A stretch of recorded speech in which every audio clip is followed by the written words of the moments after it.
आज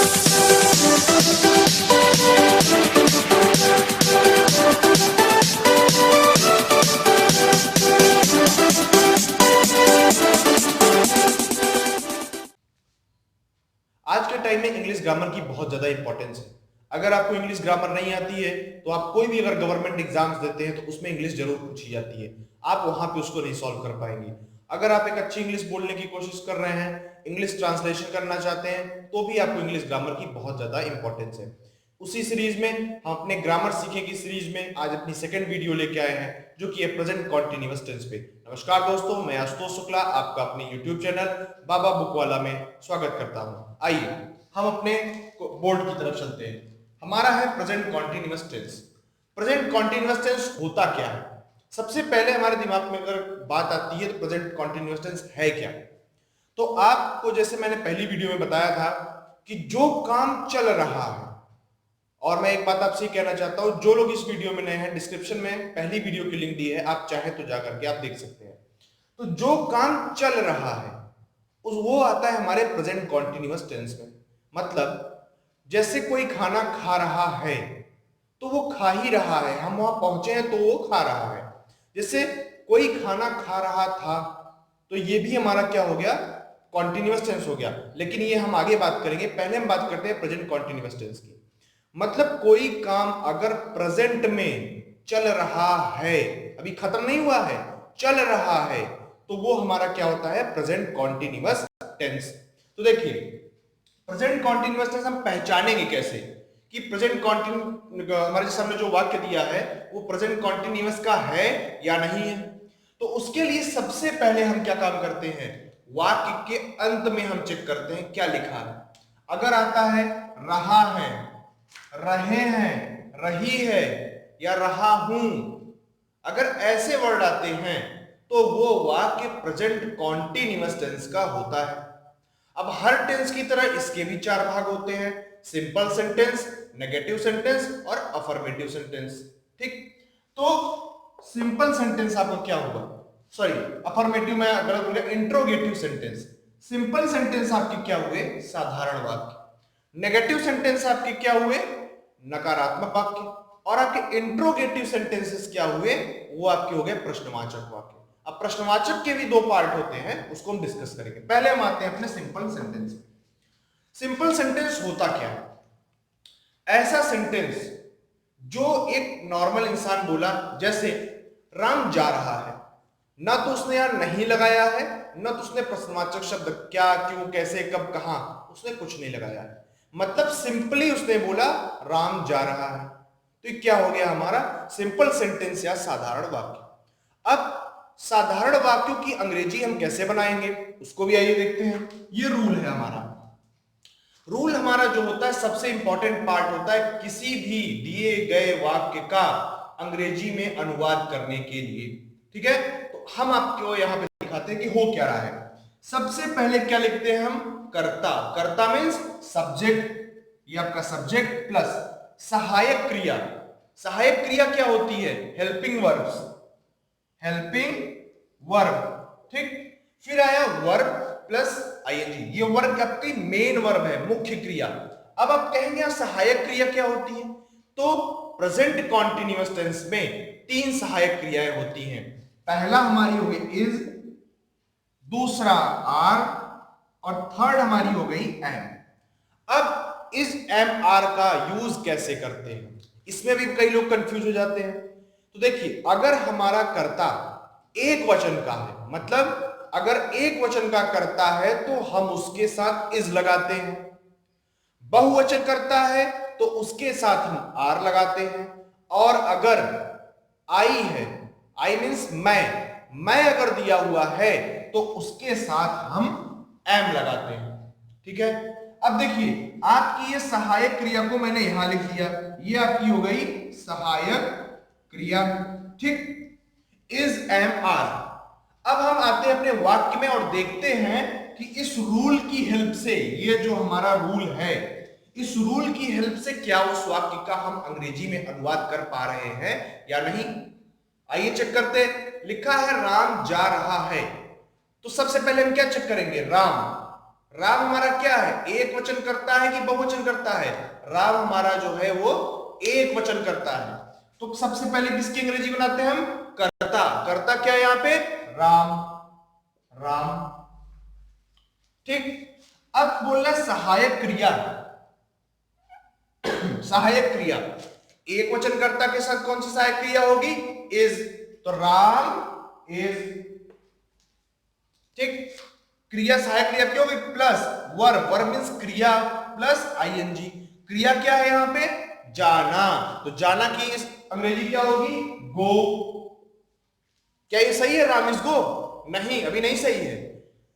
plus ING, इसमें ING लगा दिया हमने, गोइंग। ये आपका हो गया राम इज गोइंग। ये हमारा हो गया पहले वाक्य का अंग्रेजी।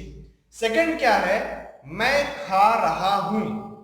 ठीक है, ध्यान सुनिएगा, मैं खा रहा हूं। सबसे पहले देखिए हमने क्या चेक किया, लास्ट के में क्या है वाक्य के? रहा हूं। क्या किस किस टेंस के किस पार्ट में ये आएगा? प्रेजेंट टेंस के कॉन्टिन्यूअस पार्ट में ये आएगा हमारा। इस वाक्य का अंग्रेजी हम कैसे बनाएंगे? आइए देखते हैं। मैं की अंग्रेजी क्या होती है? आई। क्यों? क्योंकि सबसे पहले हम क्या लिखना है? कर्ता। यहां पे कर्ता क्या है? मैं, हो गया आई। खा रहा हूं, कर्ता प्लस सहायक क्रिया। सहायक क्रिया आई के लिए क्या होगी? मैंने बताया एम। एम फिक्स है, आई के साथ एम ही लगेगा। बहुवचन कर्ता के साथ आर लगेगा, एक वचन कर्ता के साथ इज लगेगा। ठीक, देखिए आई खा रहा हूं, खाने की स्पेलिंग क्या होगी? ईट। तो सहायक क्रिया से पहले हम लिखते हैं आई एम, फिर खाना वर्ब ईट, ईएटी। अभी वाक्य कंप्लीट हुआ? नहीं, क्यों? क्योंकि plus ING, eating. I am eating. आपका इसका भी अनुवाद बन गया। थर्ड में आते हैं जल्दी से हम। तुम स्कूल से आ रहे हो। ठीक है, तुम स्कूल से आ रहे हो, या ऑब्जेक्ट है तो यहां वर्ब आईएनजी प्लस एक और अपने रूल में एक चीज और जोड़ सकते हैं, प्लस ऑब्जेक्ट। देखिए तुम स्कूल से आ रहे हो, तो यहां वाक्य का शुरू कहां से करेंगे? कर्ता। कर्ता क्या है? तुम की अंग्रेजी क्या होती है? यू। यू किस में आएगा? बहुवचन, मतलब सहायक क्रिया क्या होगी? आर। तो कर्ता क्या हुआ? यू। हमारी सहायक क्रिया क्या हुई? आर। ठीक, इतना हमने लिख लिया। अब हमसे क्या बोल रहा है? अब हम लिखेंगे वर्ब प्लस आईएनजी। ठीक है, तो वर्ब क्या है? आना। आना मीन्स क्या होता है? कमिंग। ठीक, तो यू आर कमिंग। देखिए कम की स्पेलिंग होती है COME, यहां ING लगा हुआ है। तो इंग्लिश में कुछ रूल्स होते हैं जिसमें ING लगाने का भी एक जो रूल होता है, M के आगे जो E लिखा था उसको हम यहां से हटा देंगे। तो you are coming plus object from school, from school. ये हो गया आपका सिंपल सेंटेंस का वाक्य। ध्यान सुनिएगा, इज एमआर हमारी सहायक क्रिया होती है। इज एमआर हम लगाते हैं तो वर्ब में हम आईएनजी लगाते हैं, आई के साथ एम लगता है, बहुवचन कर्ता के साथ आर लगता है, एक वचन कर्ता के साथ इज लगता है। ठीक है, ये आपका हुआ सिंपल सेंटेंस। अब हम आते हैं अपने नेगेटिव सेंटेंस, मतलब आइए हम आते हैं अपने नेगेटिव सेंटेंस की तरफ। नेगेटिव सेंटेंस मीन्स नकारात्मक वाक्य। अब नकारात्मक वाक्य को हम पहचानेंगे कैसे? जिस वाक्यों के बीच में नहीं आता है उन्हें हम नकारात्मक वाक्य कहते हैं। अब टेंस हमारा प्रेजेंट कॉन्टिन्यूअस है, प्रेजेंट होना चाहिए और कॉन्टिन्यूअस भी होना चाहिए, तो हम इसको बोलेंगे कि ये वाक्य हमारा प्रेजेंट कॉन्टिन्यूअस का नेगेटिव सेंटेंस है। कैसे? मैं पतंग नहीं उड़ा रहा हूं। अब सुनिएगा, रहा हूं प्रेजेंट कॉन्टिन्यूअस तो हो गया, लेकिन क्या नहीं आया है? हाँ आया हुआ है। तो क्या हुआ? हमारा प्रेजेंट कॉन्टिन्यूअस टेंस का नेगेटिव है, नकारात्मक वाक्य है। अब ऐसे वाक्यों का हम अंग्रेजी बनाएंगे कैसे? आइए हम यहां पे देखते हैं। फिर से हमने रूल लिखा है, ये रूल ही सबसे इंपॉर्टेंट थिंग है। अगर आप इसको लिख लेते हैं तो आप कोई भी वाक्य लगा लेंगे। देखिए ये इंग्लिश में लिखा है ना, ये हिंदी में लिखा है, सेम चीज लिखी है। कर्ता प्लस सहायक क्रिया helping verb plus not plus verb plus ING plus object. ठीक है। हेल्पिंग वर्ब मतलब सहायक क्रिया आपकी इज एम आर ही होगी। प्रेजेंट इंडेफिनिट की तरह एक चीज आप ध्यान दीजिएगा कि प्रेजेंट इंडेफिनिट की तरह जैसे वहां एस या ई एस हम लगाते थे, यहां पे आकर हम कुछ चेंजेस नहीं करेंगे, यहां आईएनजी जरूर लगेगा क्रिया में। ठीक है। अब आइए हम अपने सेंटेंस की तरफ चलते हैं। हमारा कंफर्म हो गया प्रेजेंट कॉन्टिन्यूअस टेंस का वाक्य है और नकारात्मक वाक्य भी है। अब इसकी अंग्रेजी हम कैसे बनाएंगे, आइए अब देखते हैं। सबसे पहले क्या है, कर्ता। कर्ता वहां क्या है, मैं की इंग्लिश आई। अब है सहायक क्रिया। सहायक क्रिया क्या है आई के लिए, एम, आई एम। फिर क्या लिखा है आपका, नॉट, तो नॉट लिख देते हैं हम यहां पे। ठीक है। अब क्या लिखा है देखिए, वर्ब। वर्ब क्या है, उड़ाना। उड़ाना की इंग्लिश क्या होती है, fly, F L Y, plus I N G plus object. आइए वाक्य कंप्लीट करते हैं हम लोग। तो I am not, verb plus I N G, verb क्या है, फ्लाई, तो flying. I am not, F L Y I N G, I am not flying, मैं नहीं उड़ा रहा हूं, क्या, a kite. I am not flying a kite. ठीक, I am not flying kite. ठीक। अब आया तुम गाना नहीं गा रहे हो। तुम यहां करता क्या है हमारा, यू। यू करता हो गया हमारा। अब गाना नहीं गा रहे हो, नॉट आया है ना, मतलब नहीं, नकारात्मक वाक्य है हमारा, तो यू के लिए सहायक क्रिया क्या होगी, बहुवचन करता है ये, आर, तो यू आर। नहीं, नहीं का क्या होगा, नॉट, यू आर नॉट गाना गा रहे हो। यहां पे हमारी मुख्य क्रिया क्या है, मेन वर्ब क्या है हमारी, गाना। गाना, जो काम हम करते हैं वही हमारी मुख्य क्रिया या मेन वर्ब होती है। तो गाना मतलब वो गाना, ये गाना नहीं, वो जो गा रहा है वो, ये मेन वर्ब है। गाना जो है ये ऑब्जेक्ट है, जिसपे कार्य का प्रभाव पड़ता है उसको हम ऑब्जेक्ट कहते हैं। ऑब्जेक्ट मीन्स कर्म, कर्म मीन्स जो काम हो रहा है। ठीक है। तो क्या गाया जा रहा है यहाँ पे, गाना, तो गाना ऑब्जेक्ट है हमारा, लेकिन ये जो गा है, गा मतलब जो अब गा रहा है अपने वोकल कार्ड से, वो आपकी क्रिया हो गई। तो यू आर नॉट, गा की क्या होगी, सिंग, तो यहां होगा singing. You are not singing. अब ऑब्जेक्ट क्या है हमारा, यहां लिखा है ना आपने, देखिए प्लस ऑब्जेक्ट। ऑब्जेक्ट क्या, गाना, क्यों, क्योंकि गाने पे ही तो काम हो रहा है हमारा। तो you are not singing the song, singing the song. ठीक। अब देखिएगा, हम सब नहीं नहा रहे हैं। हम सब मीन्स वी, करता हो गया हमारा वी। अब प्रेजेंट कॉन्टिन्यूअस का है ये, तो वी के साथ क्या होगा, सहायक क्रिया आर, तो कर्ता प्लस सहायक क्रिया वी आर। फिर नॉट, वी आर नॉट। नहाना की क्या होती है, बाथ, तो we are not bathing, we are not bathing. अगर यही ये लिखा होता कि हम सब बाथरूम में नहीं नहा रहे हैं या नदी में नहीं नहा रहे हैं, तो यू नहीं, sorry, we are not bathing, कहां पे, इन द रिवर। ठीक है। अब हम आते हैं अपने इंट्रोगेटिव सेंटेंसेस जो हमारे हैं, अब उनका हम अंग्रेजी बनाना सीखेंगे। और इंट्रोगेटिव सेंटेंस हमेशा दो तरीके के होते हैं। कुछ ऐसे इंट्रोगेटिव होते हैं जो वाक्य के शुरुआत में जिनमें प्रश्नवाचक वाक्य लिखा होता है, कुछ ऐसे होते हैं जिनमें बीच में लिखा होता है। तो आइए हम लोग उसको भी देखते हैं। ये रहा हमारा इंट्रोगेटिव सेंटेंस। इंट्रोगेटिव सेंटेंस से पहले मैं आपसे एक रिक्वेस्ट करना चाहता हूं, अगर आपको ये वीडियो अच्छी लग रही है तो प्लीज आप इस चैनल को सब्सक्राइब कर लीजिए, क्योंकि ऐसी ही वीडियोस इस चैनल पर आपको मिलती रहेंगी। और एक बात मैं आपसे ये भी शेयर करना चाहता हूं, पहले हमारे चैनल का नाम लर्न विद आशुतोष था। यूट्यूब की कुछ गाइडलाइंस के कारण हमको इसका नाम बदलना पड़ा। तो हमारी कुछ एप्टीट्यूड्स की जो वीडियो है, जैसा कि आप जानते हैं एप्टीट्यूड इन 15 मिनट्स की एक हमारी सीरीज है, उसके भी कुछ वीडियोस हैं जो लर्न विद आशुतोष के नाम से, उससे आप परेशान मत होइएगा, वो हमारी ही वीडियोस हैं। तो आइए हम इस तरफ चलते हैं। बस चैनल को आप सब्सक्राइब इसलिए कर लीजिएगा क्योंकि ऐसी इंफॉर्मेटिव वीडियो आपको मिलती रहती है। कुछ दिन में हम आपको बुक्स का रिव्यू भी प्रोवाइड करना शुरू कर देंगे। जैसे आपके पास टाइम नहीं है बुक्स पढ़ने का, तो आप इन वीडियोस को ही देख करके कई सारी बुक्स पढ़ सकते हैं। आइए हमें आते हैं।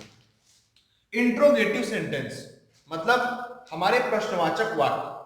अब प्रश्नवाचक वाक्य हम ये वाला कौन सा लिए हैं, जिन वाक्यों के स्टार्टिंग में प्रश्नवाचक वाक्य है। देखिए क्या लिखा है, क्या राम पुस्तक पढ़ रहा है।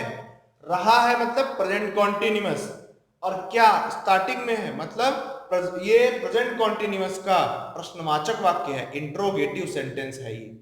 ठीक है, अब हम आते हैं यहां पे अपने जो हमारा रूल है, जो इन सब चीजों को करने की चाबी है, की है, उस पे आते हैं। ठीक है, अब आइए देखते हैं वाक्य के पहले अगर आता है तो क्या रूल होता है। सबसे पहले हेल्पिंग वर्ब मतलब सहायक क्रिया इज, एम, आर कर्ता के अनुसार हम लिखेंगे। फिर कर्ता सब्जेक्ट, फिर not plus verb plus ING plus object. ठीक है, इसको हम उठा करके वहां पुट करेंगे और सारे वाक्यों का हम अंग्रेजी में अनुवाद बनाएंगे। अगर आप ऐसे ही इसी तरीके के सिंपल और जितने अच्छे तरीके से यहां समझाया जा रहा है, ऐसे ही अगर आप मैथ्स और रीजनिंग के वीडियोस देखना चाहते हैं तो उसकी लिंक भी डिस्क्रिप्शन में दी हुई है। आइए हम चलते हैं यहां पे इसका अनुवाद बनाते हैं।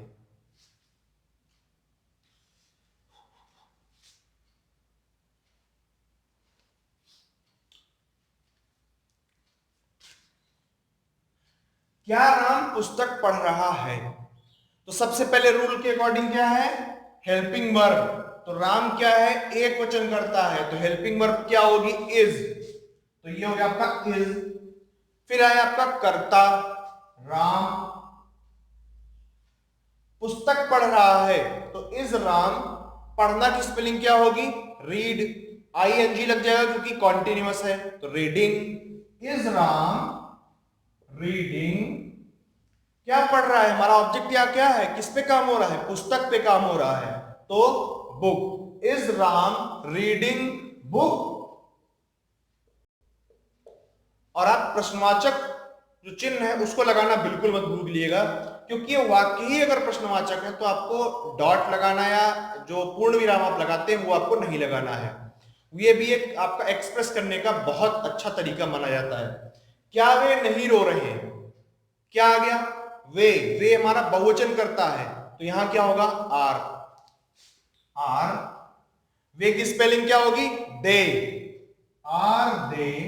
अब देखिएगा यहां नहीं भी है, इंट्रोगेटिव प्लस निगेटिव है। अगर इंट्रोगेटिव प्लस निगेटिव है तो कर्ता की जस्ट बात क्या लगा देंगे हम, नॉट। तो आर दे नॉट रो रहे हैं, रोना का क्या होता है, वीप। तो आर दे नॉट वीपिंग। आप वीपिंग लिख सकते हैं या क्राइंग लिख सकते हैं। क्राइंग मीन्स होता है आपका चिल्ला चिल्ला के रोना, वीपिंग मीन्स होता है सिसक सिसक के रोना। तो यहां कुछ लिखा नहीं है, रो रहे हैं तो आप वीपिंग भी लिख सकते हैं, आप क्राइंग भी लिख सकते हैं। ठीक है, अब हम आते हैं क्या चाचा खाना बना रहे हैं।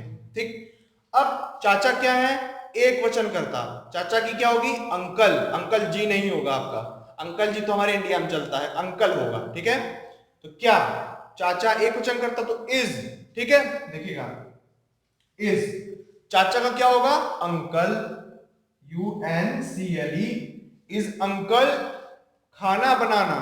अब देखिएगा खाना बनाना का क्या होगा, एक होता है हमारा कुकिंग, कुकिंग मीन्स होता है खाना बनाना, मेकिंग मत लिखिएगा, is uncle making the food. Make का मतलब होता है किसी चीज को डिजाइन करना, कुक का मतलब होता है पकाना। तो बनाना और पकाना खाने के लिए एक ही वर्ड आपका होगा। ठीक है, तो यहां कुकिंग होगा, तो is uncle cooking, COOKING, cooking क्या, खाना। इज अंकल कुकिंग, ये भी आप लिख सकते हैं, इसको ऐसे लिख सकते हैं, is uncle cooking the food, दोनों सही। ठीक है, इज अंकल कुकिंग या is uncle cooking the food, ये आपका हो गया इस वाक्य का अंग्रेजी। देखिए एक चीज मैंने गलती की है, यहां पे लगेगा प्रश्नवाचक चिन्ह, यहां पे प्रश्नवाचक चिन्ह। ठीक है, ये आपके वैसे प्रश्नवाचक वाक्य हुए जो वाक्य के शुरुआत में आ रहे थे। अब हम देखेंगे ऐसे वाक्यों का अंग्रेजी हम कैसे बनाएंगे जिनमें प्रश्नवाचक वाक्य वाक्य के बीच में आता है। आइए, वाक्य के बीच में जब आ गया हमारा तो हम कैसे बनाएंगे, वे क्या कर रहे हैं, हम सब क्यों जा रहे हैं। देखिए बीच में आ रहा है, मैं वहां क्यों जा रहा हूं, सबके बीच में आया है ना। इसका क्या मतलब है, बीच वाला ये आपका इसमें रूल लगेगा कि बीच में अगर प्रश्नवाचक वाक्य हमारा आ रहा है, कौन सा टेंस है, रहा है, रही है, आ रहा है, तो ये आपका हो गया प्रेजेंट कॉन्टिन्यूअस। अब हम बनाएंगे वाक्य की इंग्लिश कैसे, आइए ध्यान से देखते हैं।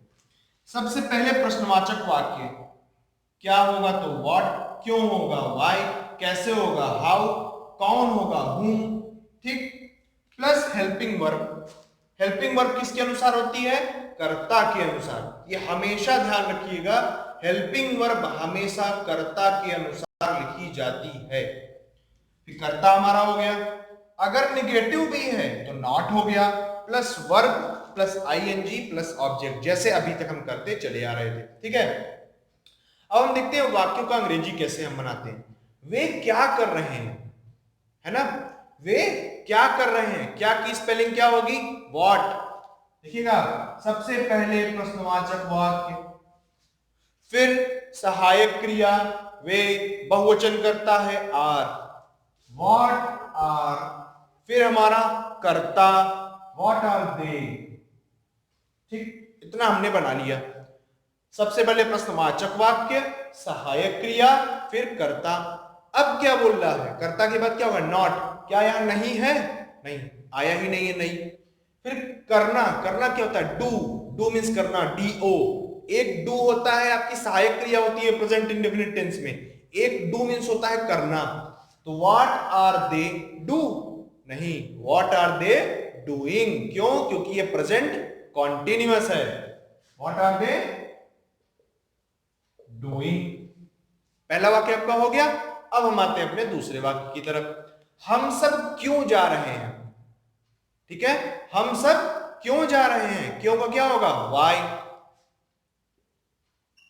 सहायक क्रिया कर्ता के अनुसार, वाई आर, हम सब की वी, वाई आर वी, जाना का क्या होगा, गो, गो के आगे क्या लग जाएगा यहाँ पे, आई एन जी, तो वाई आर वी गोइंग।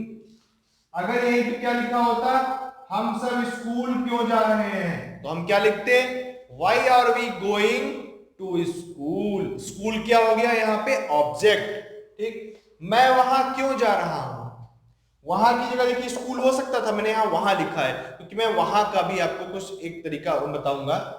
मैं वहां की स्पेलिंग, यहां वहां के लोग बहुत गलत करते हैं, वहां का देयर होता है, यहां का हियर होता है, HERE, वहां का देयर THERE, ठीक है, THEIR नहीं, THEIR, दे के लिए, वे, ये वर्ड, ये वाला वे की स्पेलिंग दे है, ठीक है। मैं इसका भी एक वाक्य आपको बताता हूं, वे अपना काम कर रहे हैं। सबसे पहली चीज तो सिंपल सेंटेंस हुआ ये, तो अब क्या हुआ, वे अपना काम कर रहे हैं, वे का क्या हुआ, दे आर डूइंग, अपना का यहां क्या होगा, तो दे के साथ अपने के लिए देयर का इस्तेमाल हम करते हैं, तो they are doing their work.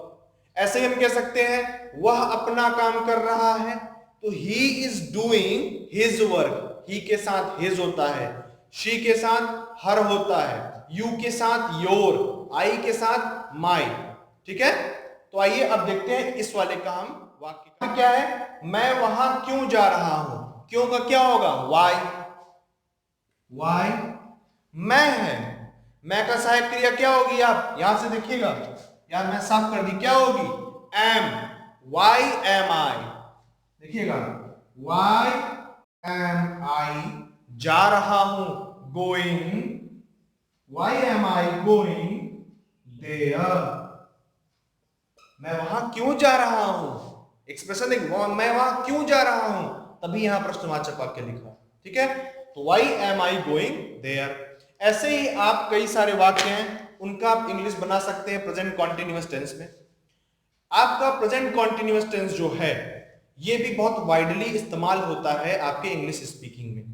तो अगर आपको प्रेजेंट कॉन्टिन्यूअस आता है तो आप इंग्लिश स्पीकिंग की तरफ आप बढ़ रहे हैं, अगर आप इसको अच्छे से पढ़ लेते हैं तो आप इंग्लिश स्पीकिंग की तरफ बढ़ रहे हैं। मेरा एक सजेशन और है आपको, आप मैक्सिमम से मैक्सिमम वर्ड जो आप डेली लाइफ में आप करते हैं, जैसे मैं जा रहा हूं, घर में आप बोलते होंगे मैं बाहर जा रहा हूं, मैं थोड़ी देर में अभी आ रहा हूं, आप ऐसा बोलते हैं। जैसे हम लोग पूछते हैं तुम क्या कर रहे हो, व्हाट आर यू डूइंग, तो आप क्या बोलेंगे? मैं पढ़ रहा हूं, आई एम रीडिंग। ठीक है, तो ये आपका जो टेंस है प्रेजेंट कॉन्टिन्यूअस टेंस, ये भी आपका इंग्लिश स्पीकिंग में बहुत वाइडली इस्तेमाल होता है। तो आप इसको अच्छे से पढ़िए, अपने दिमाग से क्वेश्चंस लाइए, इनको सॉल्व करिए। नहीं आते हैं तो आपको मालूम है डिस्क्रिप्शन में टेलीग्राम चैनल की आईडी दी हुई है, आप वहां उसको भेज सकते हैं। दूसरी बात यह है, हमारे कई सोशल मीडिया चैनल्स भी हैं, आप उनको वहां पे जाकर के विजिट कर सकते हैं, फॉलो कर सकते हैं। एप्टीट्यूड के लिए हमने एक अलग सा फेसबुक पर पेज भी बनाया हुआ है, लर्न विद आशुतोष के नाम से। आप वहां भी जाकर अपने क्वेश्चंस पोस्ट कर सकते हैं, उनका आप आंसर दे सकते हैं। अगर आपको ये वीडियो अच्छी लगी तो चैनल को बिना सब्सक्राइब किए मत जाइएगा, बेल आइकन को भी जरूर दबा दीजिएगा, जिससे आपको इंफॉर्मेटिव वीडियोस मिलती रहे। वीडियो को लाइक कर दीजिए, शेयर कर दीजिए अपने उन दोस्तों के साथ जिनको इसकी जरूरत है। और अगर आपको इसमें कुछ भी इंप्रूवमेंट चाहिए तो कमेंट में उस चीज को लिखना मत भूलिएगा। तब तक के लिए धन्यवाद, जय हिंद।